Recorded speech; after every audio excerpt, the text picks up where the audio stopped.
Este es un contenido de Uninorte Académico. Suscríbete, aprende y comparte.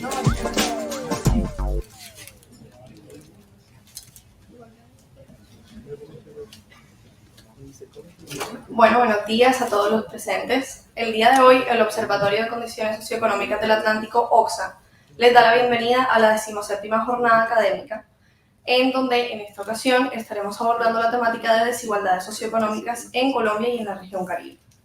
Extendemos primero que todo un saludo muy especial a estudiantes, profesores, invitados y demás asistentes.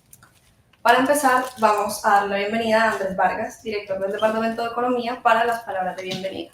Muchas gracias.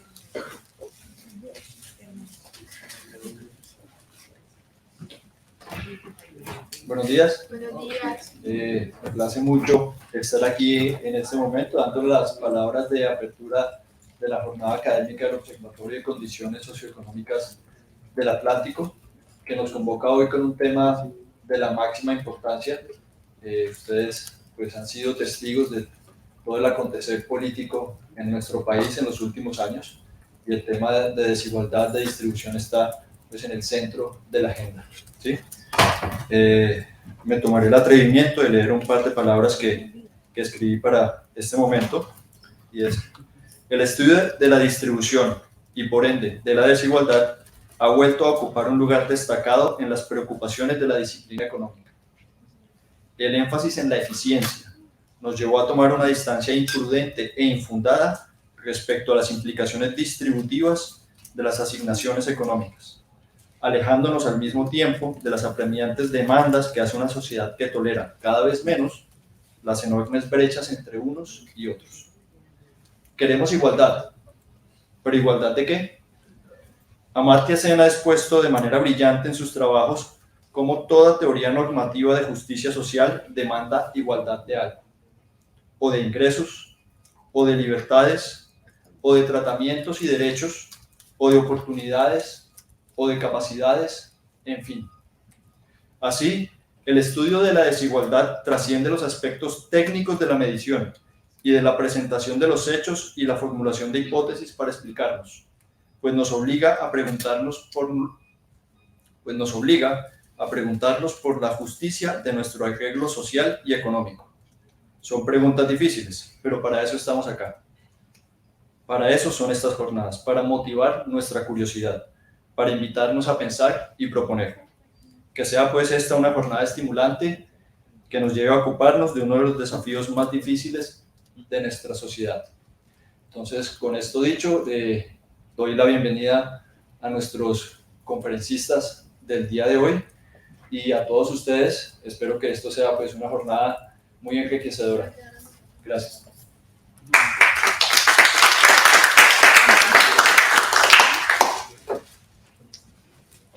Bueno, a continuación vamos a dar inicio al primer panel que se va a transmitir en vivo con la presentación sobre evolución de la pobreza educativa en Colombia a cargo de Wendy Galvis, asistente de Información y Estadística de la Oficina de Planeación de Uninorte. Bienvenida, Wendy, muchas gracias.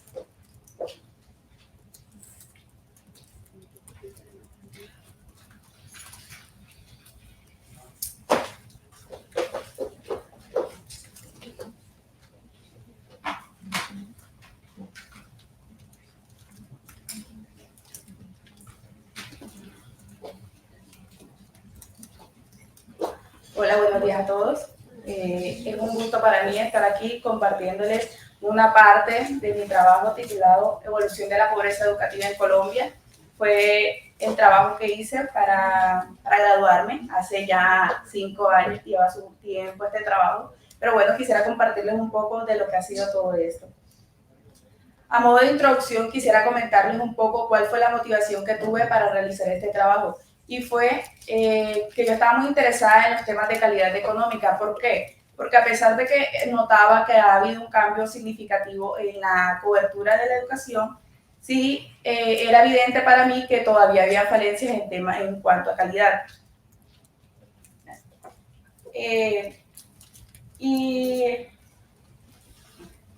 Bueno, aún yo notaba que existían falencias en cuanto a la calidad. Y pues revisando en los estudios me di cuenta que la calidad de la educación suele ser más relevante, a pesar de que la cobertura es importante, la calidad de la educación es más relevante a la hora de explicar la diferencia a largo plazo de los ingresos individuales y del crecimiento económico. Entonces, a raíz de esto surgió la idea de medir tratar de medir la calidad de la educación, y encontramos unos estudios en los que, usando indicadores que tradicionalmente se han utilizado para medir la pobreza en términos de ingresos, se podía medir algo que denominamos en este trabajo pobreza educativa. Entonces, lo que hice básicamente en este trabajo fue calcular la pobreza educativa para todos los departamentos de Colombia desde el año 2000 al 2013. Pues ya más adelante comentaré por qué fue ese periodo de tiempo y cómo se hizo todo. Bueno, en cuanto a la revisión de literatura, cuando estaba haciendo toda esta revisión, encontraba que existían varios conceptos relacionados a lo que se llama pobreza educativa. Uno de ellos, por ejemplo, algunos autores mencionan que la pobreza educativa puede considerarse como la cantidad de analfabetas que hay en un país, o tal vez la cantidad de personas que no han culminado la primaria. Sin embargo, para este estudio lo que yo hice fue tomar el concepto que aparece en la parte de arriba, que es la situación en la que un estudiante no alcanza un nivel o un umbral de conocimientos que sea determinado como el mínimo social deseable. ¿Esto por qué? Quiso hacer un énfasis en la parte de las competencias, porque también encontré algunos estudios que relacionan que los estudiantes que obtienen mejores resultados, que adquieren más competencias, tienen más probabilidades de tener éxito en el futuro, de terminar sus estudios, entrar a la universidad posteriormente o escoger incluso carreras mejor remuneradas. En cuanto a los estudios de pobreza educativa como tal, la verdad, una de las limitaciones que encontré en este trabajo fue esa, porque hay muy poca literatura en la que se refieren a la pobreza educativa como tal. Aquí en la última parte hay algunos ejemplos de los estudios que encontré de este tema en específico, pero realmente la literatura, incluso hoy, hace pocos días cuando empecé a revisar nuevamente sobre este tema, sigue existir mucha información relacionada al tema. La metodología que usé para este trabajo fue el índice de Foster, Greer y Torbeck, FGT. ¿Por qué? Porque este permite calcular la cantidad de personas que se encuentran debajo de un determinado umbral, de una determinada línea de pobreza. Es decir, en este caso, trayéndolo al ámbito educativo, todos aquellos estudiantes que no cumplan con un nivel son considerados como pobres. Ya más adelante les mostraré cuál fue la línea de pobreza que usamos y cuáles fueron los datos que usamos para calcular esto.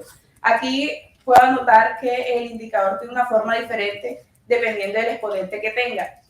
Ahí podemos ver que si el exponente sería 0, el indicador simplemente es un recuento de la pobreza, es decir, la proporción de estudiantes que no alcanzaron un nivel deseable respecto a toda la población estudiantil. Si toma el valor de 1, ya sería una brecha de pobreza, y si toma el valor de 2, se le estaría dando más importancia a los estudiantes más pobres. Es decir, que un estudiante que esté un aumento de las competencias, en este caso, de un estudiante que está a la mitad de la línea de pobreza, tiene más peso en el indicador que un estudiante que se encuentra mucho más cerca. Bueno, los datos que tomé para este trabajo fueron las pruebas Saber 11. Digamos que tomé el periodo de 2000 al 2013 porque, analizando los cambios que han tenido esta prueba, encontramos que a partir de 2014 hubo un cambio significativo en las pruebas y ya no permitía que hubiera una comparación entre ese periodo de tiempo y el anterior. Entonces, en ese momento, pues, con el objetivo de tener el periodo de tiempo más largo, decidimos usar del 2000 al 2013, que era cuando podía ser comparable. Igualmente tomamos las pruebas de matemática y lenguaje por brevedad y porque las otras también habían tenido uno que otro cambio. En cuanto a la línea de pobreza, ahí están los rangos definidos por el ICFES, que bajo de 0 a 30 puntos, medio de 31 a 45 puntos, medio alto de 46 a 70 puntos y alto de 70 o más puntos.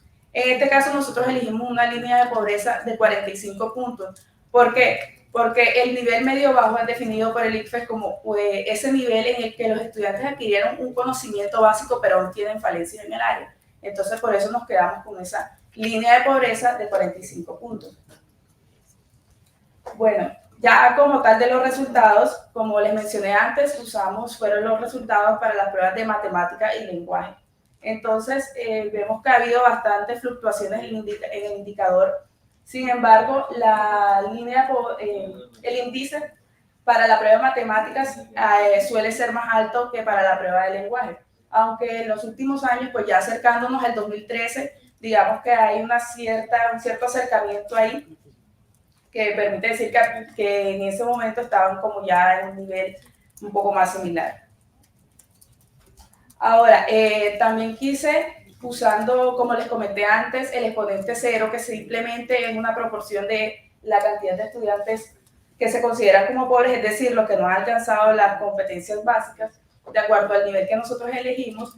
Podemos ver estos mapas en los que también se observa para la prueba de lenguaje que hay una fluctuación entre los años. Vemos que los colores varían bastante, pero que hay una persistencia en algunos departamentos, como lo es, y esto nos sorprende mucho, Chocó, Amazonas, Baupés, y también se puede ver que la región Caribe tiene un índice mucho más alto que los otros departamentos. Ahora, para la prueba de matemáticas ocurre exactamente lo mismo. Hay algunas fluctuaciones entre unos años, pero los departamentos en los que suele concentrarse esa pobreza educativa son los que tradicionalmente relacionamos como un poco más rezagados, con menores niveles socioeconómicos, y podemos observar lo mismo. La región Caribe, Chocó, el Amazonas, Baupés son los departamentos que se destacan por este alto indicador. Bueno, ahora tomando la brecha de pobreza, que es cuando el exponente toma el valor de 1 para la prueba de lenguaje, aquí lo que yo hice fue tomar los 3 departamentos que tenían los peores resultados y los 3 departamentos que tenían los mejores resultados. No es de sorprender que Bogotá es el departamento que siempre tiene el mejor resultado, y seguido de Santander y Caldas, mientras que Chocó, Magdalena y Amazonas son los que persisten con ese indicador un poco más alto. Eso es para la prueba de lenguaje. Y para la prueba de... bueno, quise hacer lo mismo para la región Caribe, porque los departamentos, el único creo que era Magdalena, ¿sí? El que se encontraba en el gráfico anterior. Aquí digamos que no se reconoce muy bien cada departamento, pero lo que quería mostrar era que todos los departamentos de la región Caribe se encuentran por encima del promedio nacional, es decir, tienen un índice mucho más alto, es decir, que es preocupante el tema de la calidad educativa en el país. Y bueno, sería interesante también ver cómo ha cambiado y cómo ha avanzado eso ahora, si, digamos, el hecho de las becas del gobierno ha hecho que los estudiantes obtengan mejores resultados, es posible, o también cómo ha impactado el tema del COVID-19 en este indicador. Bueno, ahora para la prueba de matemáticas tenemos un escenario bastante similar. Digamos, Chocó, Baupés y Amazonas son los departamentos que tienen los peores indicadores, mientras que Boyacá, Santander y Bogotá son los departamentos que mostraron un mejor índice en este caso. Nuevamente pasa lo mismo con la región Caribe. Creo que para ningún año, no sé si 2005, pero creo que para ningún año los departamentos de la región Caribe superaron el índice que tiene el país. En todos los casos podemos observar que se encuentran en un nivel superior, es decir, están en peor condición, hay más cantidad de estudiantes pobres. Tomando ahora, dándole más importancia a los que están más lejos de la línea de pobreza, tomando el alfa igual a 2 para la prueba de lenguaje, seguimos con el mismo escenario. Chocó, Magdalena, Amazonas son los departamentos que tienen la peor situación, como el peor índice, mientras que Caldas, Santander y Bogotá tienen el mejor índice para este caso. Volví a realizar el ejercicio para la región Caribe y sigue siendo la misma situación. ¿Qué muestra esto? Que entonces no solo la región Caribe y los departamentos que mostré anteriormente son los que tienen la mayor cantidad de estudiantes considerados como pobres, en este caso, con menores resultados en las pruebas ICFES, sino que también son los que más se encuentran a mayor distancia de la línea de pobreza. En cuanto a la prueba de matemáticas, si bien cambia algunos departamentos, Chocó sigue siendo el que se encuentra con el peor índice, mientras que Bogotá tiene el mejor índice, creo que en todos los años, sí.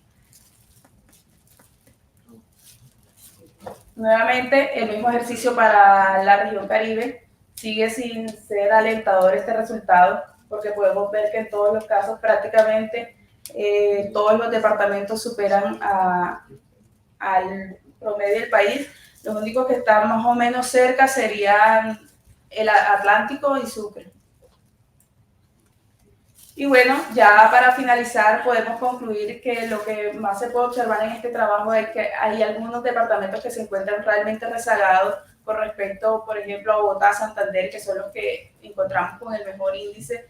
También hay fluctuaciones, bastantes fluctuaciones de un año a otro, lo que en ese momento nosotros evaluamos como que tal vez no hay una política clara respecto a la calidad educativa y por eso digamos que nos enfrentamos a tantas fluctuaciones en el indicador.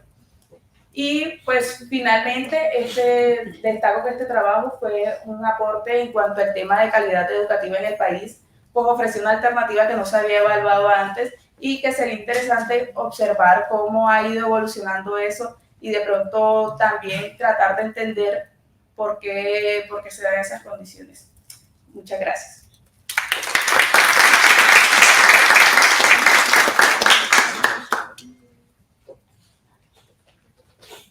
Ok, ahora vamos a abrir un breve espacio de preguntas por si alguien tiene preguntas, comentarios que quieran realizarle a nuestra invitada. Lo pueden hacer ahora. Me avisa y yo les paso el micrófono. Los que tengan preguntas. Ok, ya digo.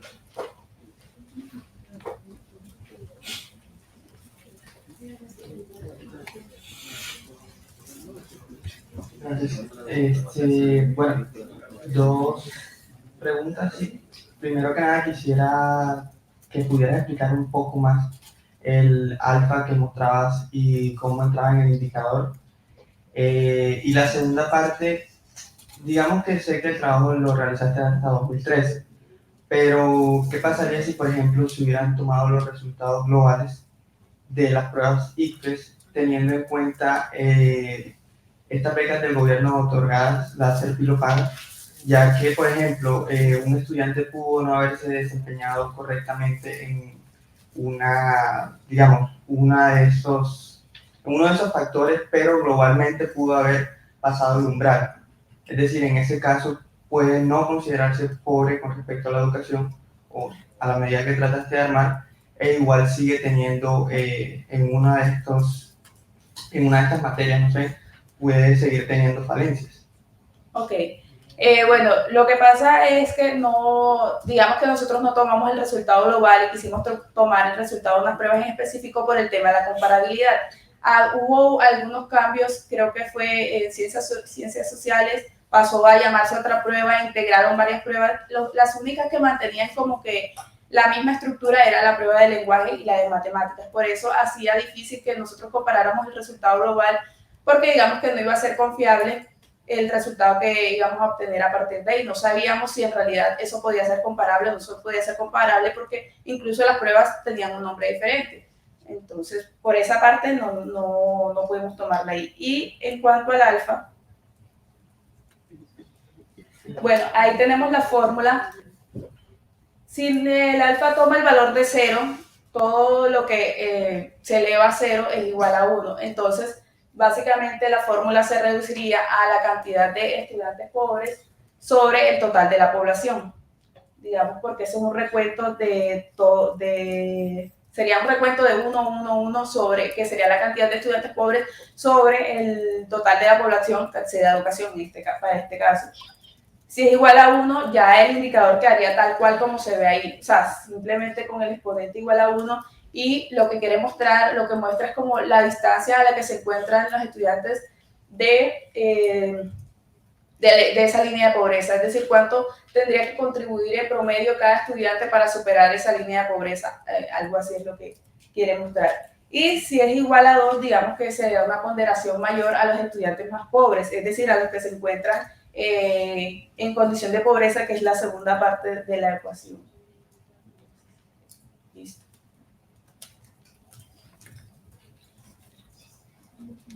¿Alguien más? Bueno.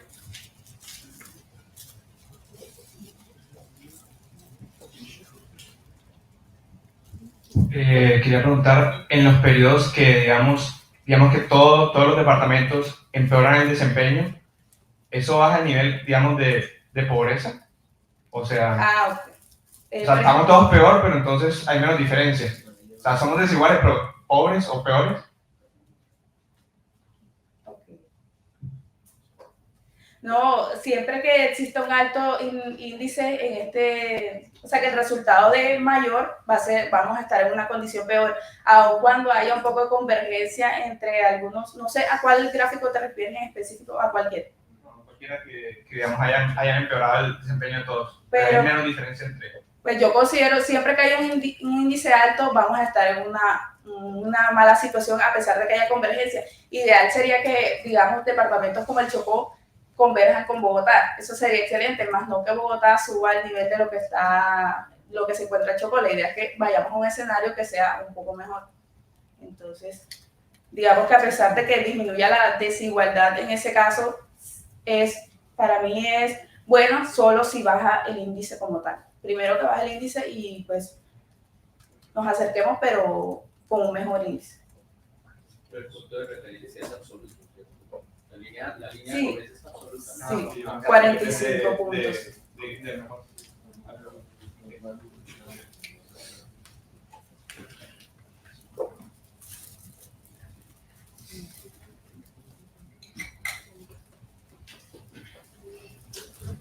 Hola, gracias por tu exposición, buenísima. ¿Tú tienes alguna explicación para ese pico del 2005 y 2011?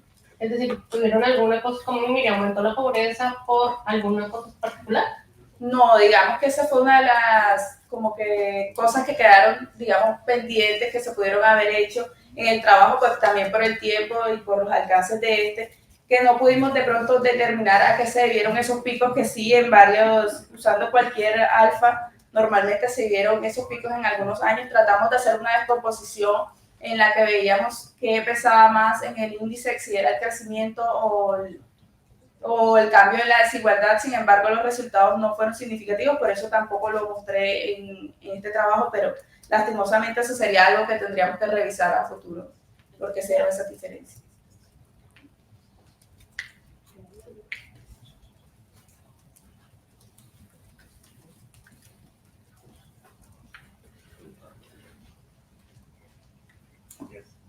Gracias, Wendy. Muy interesante la presentación.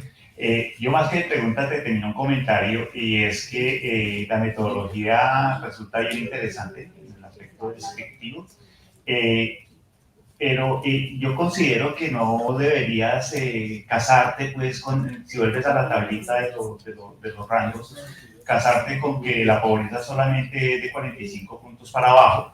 Digamos que si tú estás haciendo un paralelo entre la pobreza monetaria y en este caso la pobreza educativa, el rango bajo podría ser tu pobreza extrema y eso también llevará a unos resultados bien interesantes, supongo yo. Y el rango medio alto pues sigue siendo también un criterio, digamos, preocupante, como tú decías acertadamente en la respuesta a uno de las preguntas. Pues el ideal es que se reduzca el índice de la pobreza, o sea, que todos llegaran por encima del alto. Entonces, fíjate que el Banco Mundial tiene como la metodología de cómo se mide la pobreza. La línea de pobreza es la pobreza extrema, $1.90, pero no es el único rango que uno puede considerar. Está el rango de 3.20 y está el rango de 5.90, porque hay mucha discusión, hay mucho debate sobre y cuál es el nivel adecuado de ingreso con el que uno realmente podría dejar de ser pobre. Entonces, en este caso, ¿cuál es el nivel adecuado educativo con el que uno podría dejar de ser pobre en términos educativos? Y ese es alto.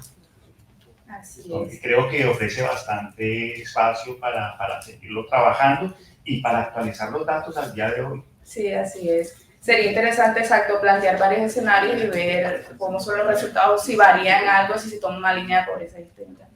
Muchas gracias.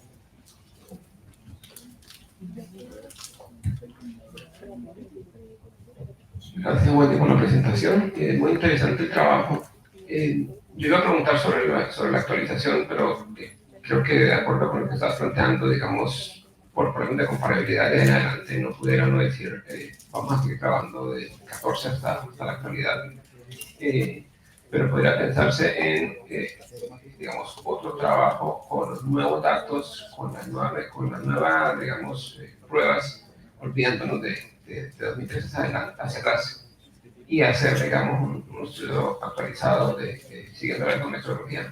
La otra pregunta es, en la escala de los gráficos, ese punto 07 o ese punto 02, puede mostrarlo con el Figura 1. Ahí, por ejemplo, que Amazonas tenga punto 03 de 14, eso es, ¿cómo interpreto, digamos, ese numerito? Ok. Bueno, respondiendo a la primera pregunta, sí se podría hacer porque yo tengo entendido que a partir de 2014 la prueba no ha vuelto a tener cambios en la metodología. No sé si es correcto, creo que sí, porque ellos se alinearon a las otras pruebas que tenían, entonces no hay cambios en cuanto a la metodología. Ya el rango de este índice, pues sí, la verdad, yo lo tomo más como para comparar entre un departamento de pronto en este caso y otro, un año y otro, porque si bien sí tengo claro que cuando el alfa es igual a 0, solo el rango es de 0 a 100, pero en este índice, la verdad, no sé qué tanto varía ese rango, no sé si alguno de los profesores que están aquí me puede colaborar con eso.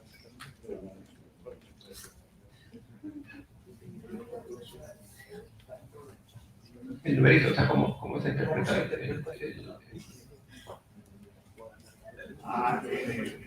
Cuando es cero es un índice de frecuencia y simplemente nos dice la proporción de pobres que hay dentro de ese rango. En ese caso sería el 14%. Sería lo que el número de pobres sobre el número total de la población. Cuando este alfa es igual a 1, es una brecha de pobreza y entonces lo que nos quiere decir es como cuántos puntos adicionales de educación necesitaría la población para sacarla al camino, para sacarla justamente a la línea de pobreza. Es una proporción, en términos monetarios sería una proporción de ingresos que se necesita para sacar a los pobres de la línea de pobreza y ponerlos justamente sobre la línea de pobreza. Cuando es igual a 2, entonces ya es la severidad de la pobreza, entonces ya tienen en cuenta pues, que no es lo mismo que se necesiten 2 puntos para salir de la pobreza a que se necesiten los 30 completos o los 45 completos.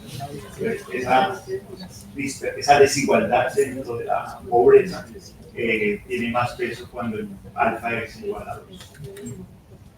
Gracias. Gracias por la aclaración. La otra comentario es, bueno, para los estudiantes que están aquí, ya que Wendy dijo que sí, eventualmente se pudiera actualizar el estudio con datos más adelante, pues es una oportunidad de que lo piensen, si quieren, de pronto, emprender por ese camino para estudiar esos temas.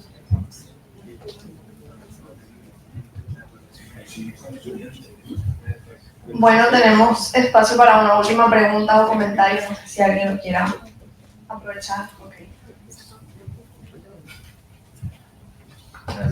Yo tengo una pregunta con respecto al estudio también. Es que tú estás abordando la población que logró hacer la prueba y que logró presentar pues el examen porque culminó sus estudios de primaria o bachillerato en general. Pero ¿qué pasa con la población que no logra acceder al examen y está clasificada como pobreza educativa? ¿Cómo se puede anexar dentro de la investigación? Bueno, sí, esa es una pregunta interesante porque yo también lo estuve pensando. Que aquí estamos tomando solo los estudiantes que lograron culminar, pero pues sí, digamos, no sé cómo podríamos evaluar porque esto es una prueba estandarizada que todos hacen y se divide sobre el total de la población que también realiza este examen. O sea, solo tuve en cuenta a la población que realiza este examen, no todos los que finalizaron o estuvieron en 11 grado, no sé si tal vez, este mismo ejercicio se pudo hacer con cualquier otra prueba del ICFES, también se pudo hacer de pronto para estudios universitarios se pudo usar la Saber Pro, pero no sabría de pronto cómo mirar, porque necesitamos información para eso. Para calcular el índice necesitaríamos tener un resultado de una prueba, y esa prueba pues solo la hacen quienes ya se encuentran en el último año de estudio. No sabría cómo, tendríamos que revisar dónde podríamos encontrar información acerca de estos estudiantes que de pronto no desertaron de sus estudios.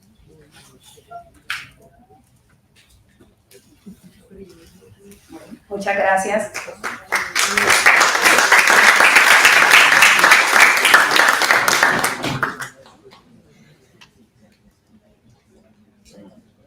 Bueno, con esto damos por finalizado el primer panel de la transmisión de YouTube. La transmisión llega hasta aquí. Muchas gracias a los que se conectaron.